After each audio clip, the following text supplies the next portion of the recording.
Bem-vindos ao Pensar Crer. Hoje quero que reflitamos juntos sobre algumas das crenças religiosas mais curiosas e surpreendentes que a humanidade teve ao longo da história.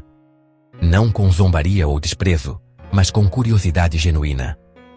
A ideia não é ridicularizar ninguém, mas tentar entender como certas ideias, que fora de seu contexto, soam estranhas, foram aceitas, repetidas e até veneradas.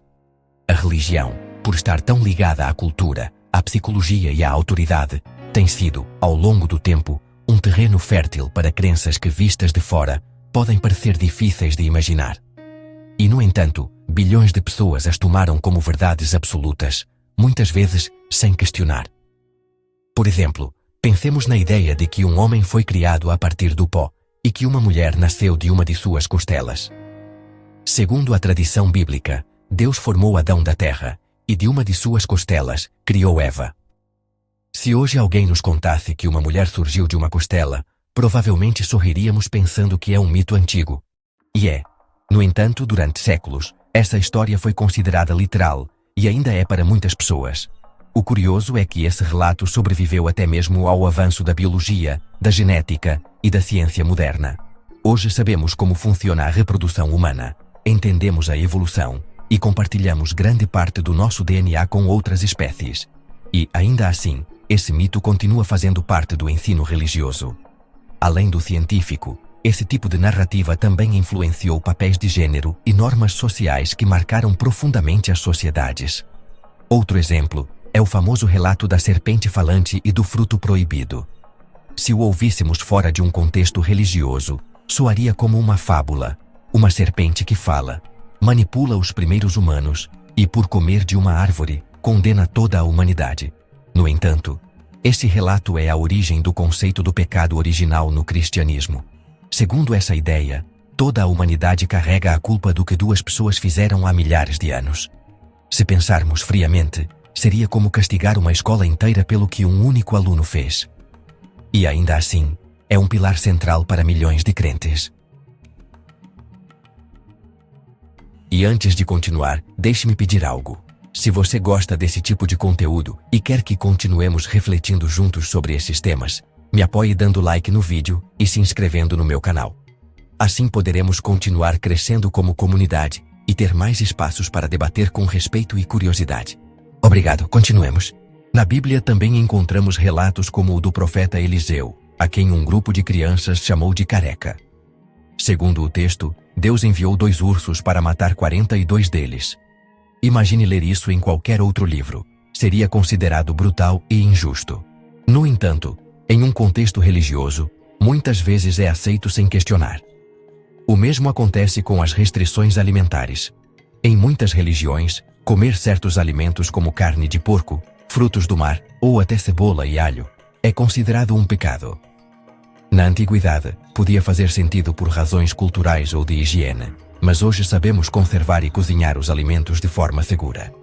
Ainda assim, essas proibições persistem e, em alguns casos, são vistas como falhas morais, em vez de simples escolhas dietéticas.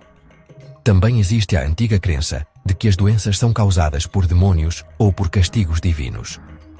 Durante séculos, as pessoas não lavavam as mãos, nem se isolavam, porque pensavam que a doença vinha do pecado ou do diabo. E embora hoje entendamos a importância da medicina e da ciência, ainda há comunidades onde se pede às pessoas que deixem os tratamentos médicos e confiem apenas na oração. Esse tipo de crença não é apenas problemático, pode ser perigoso. Algo parecido ocorre com a rejeição histórica à ciência. Houve um tempo em que se acreditava que a Terra era plana ou que o Sol girava ao nosso redor. Quando cientistas como Galileu demonstraram o contrário, foram perseguidos porque suas descobertas colidiam com as Escrituras. Hoje damos como certas coisas que em seu tempo eram heresias, e ainda assim há pessoas que continuam defendendo essas ideias baseando-se unicamente em textos religiosos. Outra crença muito difundida é a do nascimento virginal. A história de Maria no cristianismo é a mais conhecida, mas relatos semelhantes aparecem em muitas outras religiões e mitologias. Hoje entendemos perfeitamente como funciona a reprodução humana, mas bilhões de pessoas continuam celebrando essa ideia como um fato literal. Quando tirada de seu contexto religioso, Soa exatamente como os mitos antigos que encontramos em outras culturas. E há mais exemplos. Um homem vivendo 3 dias dentro de um peixe gigante. Um burro que fala com seu dono. Pessoas que supostamente viveram quase 1000 anos. Se alguém nos contasse essas histórias hoje, nos pareceriam parte de um livro de fantasia. No entanto, quando aparecem em textos sagrados, recebem um valor distinto. São aceitas como milagres. O interessante não é rir dessas crenças, mas entender por que as aceitamos. Quando as envolvemos na linguagem da fé, do temor ou da tradição, deixamos de questioná-las. E é aqui que a religião, muitas vezes, acaba sendo mais poderosa que a evidência ou a lógica.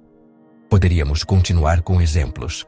A água benta que supostamente protege contra o mal, os amuletos que trazem sorte, os exorcismos para expulsar demônios de pessoas com epilepsia ou problemas mentais. Todos são tentativas humanas de explicar e controlar um mundo que por muito tempo nos foi incompreensível. Mas a pergunta importante é: o que fazemos com tudo isso hoje? Vivemos em um mundo cheio de conhecimento, de ciência, de dados, e ainda assim, muitas dessas crenças continuam vivas.